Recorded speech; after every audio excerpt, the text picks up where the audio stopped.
How would you feel if thousands of truckers from across the U.S. came to Washington, D.C. and protest the vaccine mandate? I think that's absolutely ridiculous because the vaccine is saving lives. How would you feel if thousands of truckers in their semis and tractor trailers descended on Washington, D.C. tomorrow? Probably not a good idea. I mean, I think definitely DC people in general, like I grew up here, we live in such a bubble. I don't think most people in the city would take very kindly to it. It's just such a political space. I think I'd probably feel frustrated if I couldn't get around like I want to. I'm strongly opposed to them. I think they're a bit of a lunatic fringe, and it's unfortunate that the police have allowed it to go on as long as they have, as far as I'm concerned. It got way out of control. I don't support it. It shouldn't have gone on this long. Could you see Americans from around the country, truckers bringing their tractor trailers to Washington, D.C.? I mean, I could see that because it's America. How would you feel if something like that happened in the U.S.? Well, you caught me off guard. Personally, I'm fully vaccinated, so I would be like, yeah, you guys should probably just get vaccinated. It kind of sucks to be you, but it is what it is, so. Why do you think people are so up in arms about it? You know, it's spread to Europe. Why do you think people are getting behind that message? I think Canadians are not getting behind the message. Most Canadians are really annoyed by it and wish it would end. Okay. So I think it's wildly unpopular amongst the vast majority of Canadians. How would you feel if thousands of truckers from across the U.S. came to D.C. in their tractor trailers protesting vaccine mandates? Oh, man, I would be all for it. Yeah? Yeah. I'm all for the trucking business. Actually, I own a tractor trailer. Really? Yeah. So. Would you join it?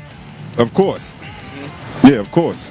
And that's part of like trade, import, export. Like we need goods, you know. And if they stop that, then what will we have? what do you think would happen in D.C., you know, if thousands of truckers came with those massive trucks and just clogged up the streets? Probably would get slowed down. I mean, there's a lot of traffic here to begin with. We have a lot of protests here, so it'd probably just be another day. It'd be pretty disruptive, I guess. Yeah. Yeah, I mean, that would be tough to have, like traffic and like everyday life disrupted with, the protests going on. I think that, I mean, anybody can do anything they put their minds to and they could just block everything up. But, I mean, I understand what they're protesting, but personally, I would just be frustrated. How feasible do you think it would be for tractor trailers and semi-trucks to fill the streets of Washington? I don't think it would be feasible at all. Traffic's already bad enough.